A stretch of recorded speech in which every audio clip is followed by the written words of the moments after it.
Hi everybody. In this video I'd like to quickly talk about the course plan, and I've got it open. Now the course plan is like sort of the map of what we're doing during the semester.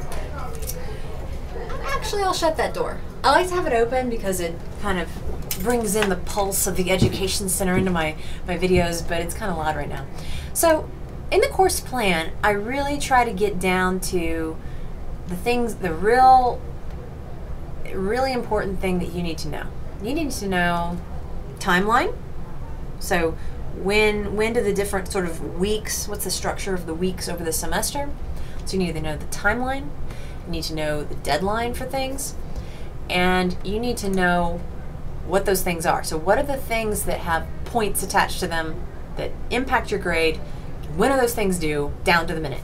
So that's what the course plan tries to do. So the first column, the module, like what module are we in and what are the dates? And that third column, due, the due column, what is due, how much is it worth, what is the assignment called? That's what this course plan tries to get at. It doesn't try to teach you much. It doesn't really try to talk about what's being covered. I have that middle column on topics and notes. I kind of try to attempt to talk about what we're doing in the module.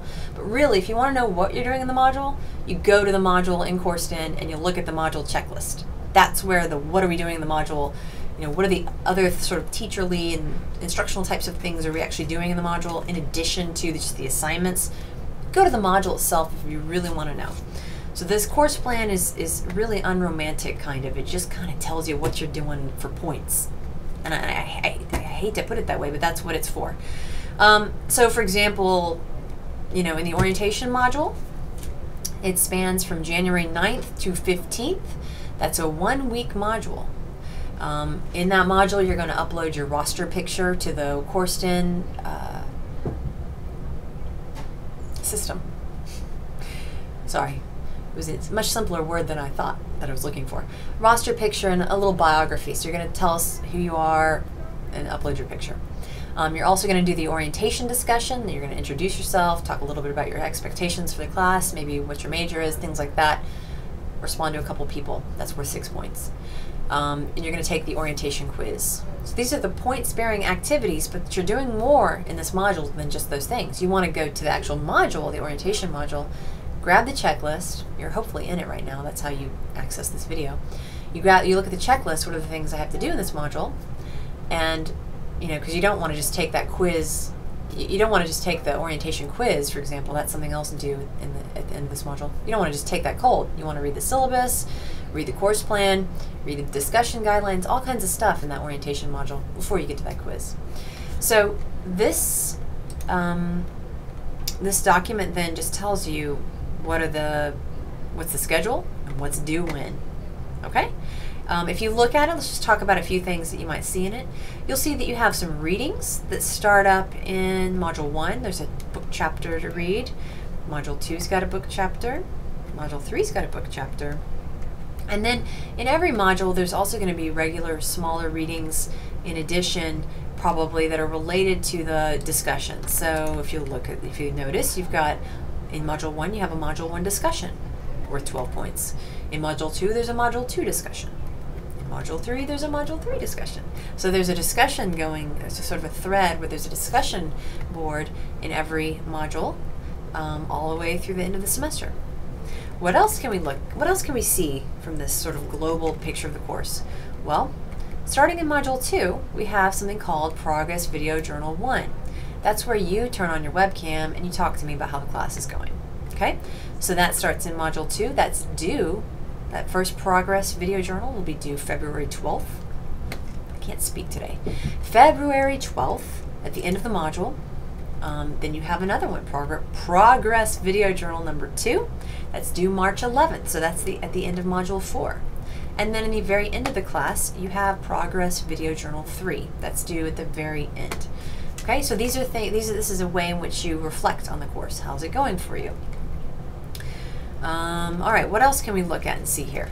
Another thing you'll notice, another thread running through the class is projects types of things. So like in Module 1, you've got your project called Wiki Foundation.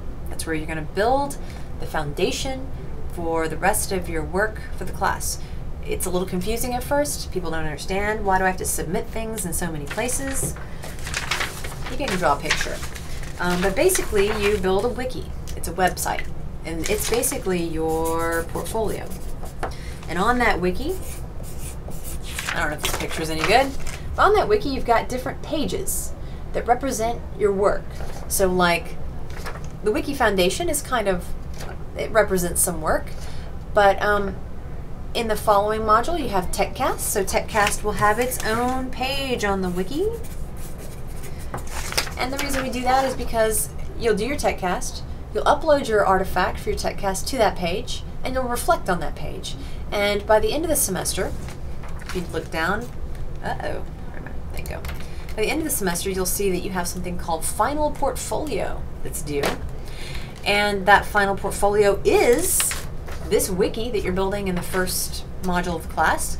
And by the time you get to that Final Portfolio, it's almost finished. You don't have a lot to do for that Final Portfolio because you've been building it the whole semester. So what you come away with at the end is a portfolio of work, an electronic portfolio of your work that's not inside of CourseDen. People wonder, why do I have to submit in two places? For example, when you do the TechCast assignment, I say, okay, once you've got all your stuff, your TechCast work is posted on your wiki, then turn in the link from this wiki into CourseDen. That's what you have to do, and it's confusing at first. You should make a really good graphic and explain the concept.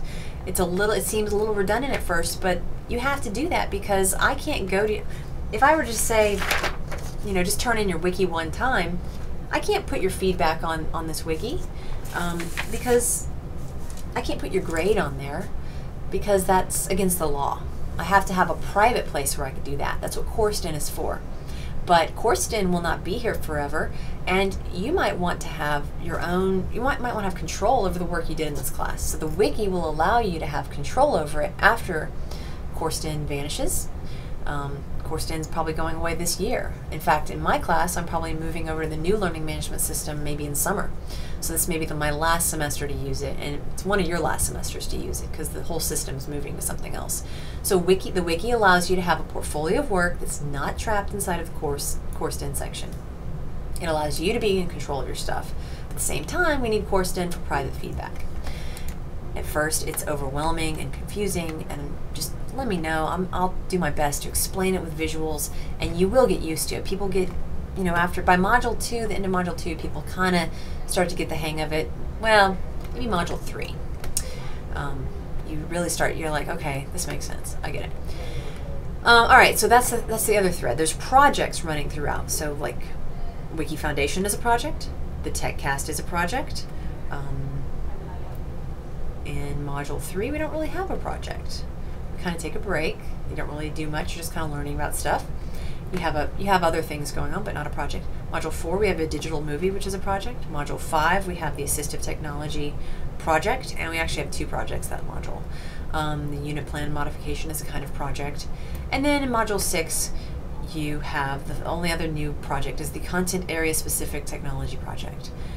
The final portfolio could be considered a project, except that really you've already been building it throughout, so I don't really count it as a new thing. So that's another thread. You have the project thread. Let's see, is there anything else? Sort of the quiz thread. That would be the last thread that I would say. So what have we talked about so far? We've got projects running throughout the course. We've got discussions running throughout the course. We've got progress video journals. There's 3 of those that run throughout the course. And then the other major thread would be quizzes. So sometimes there's just content where I want you to go read something, and I want you to demonstrate that you kind of got it. The first quiz, of course, being the orientation module quiz. But then, let's see, starting in module 3, you have the movie making and fair use quizzes due. And then in the final module, you have 2 quizzes that are due. One of them is on the NETS-T, the National Educational Technology Standards for Teachers, and the other one's on the Georgia Technology Plan.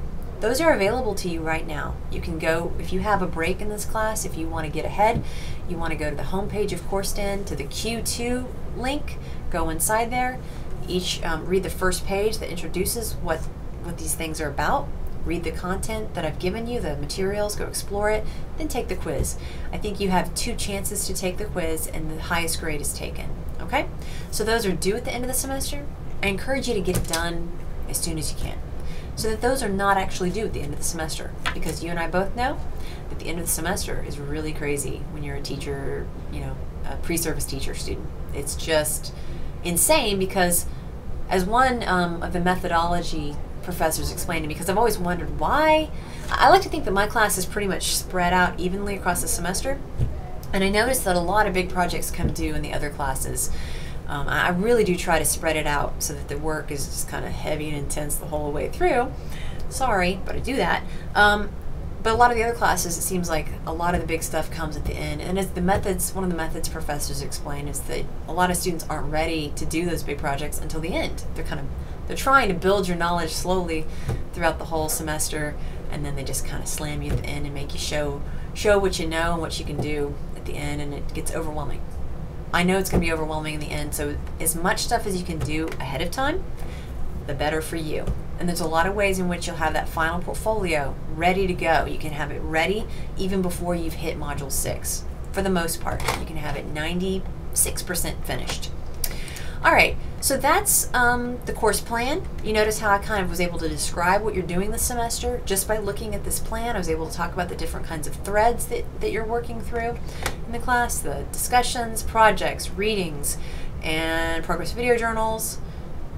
And that's it. You know, this course plan is available on the homepage of the course. It's in the orientation module of the course. And I do update it occasionally. Sometimes I remove things out of it, and that would be announced to you through a Coursed-In announcement or an email message. And if I ever make a change from what you see here, I actually put on the very bottom a date of when the change made, what was on the course plan before, and what is now it has now become, and then I give you a reason why it was changed. So you have a record at the bottom, so you don't have to freak out if it changes. But the point is, if it changes, then you have to throw away your old paper copy, or you have to write on your paper copy if you don't want to throw your old paper copy away. Write what the change was. You know, make sure you update your copy of it, okay? Because it is a dynamic document. It is not set in stone. All right, so I took a little longer than I wanted to explain the course plan, but you know, I think it was necessary, so be it. Let me know if you have any questions about the course plan.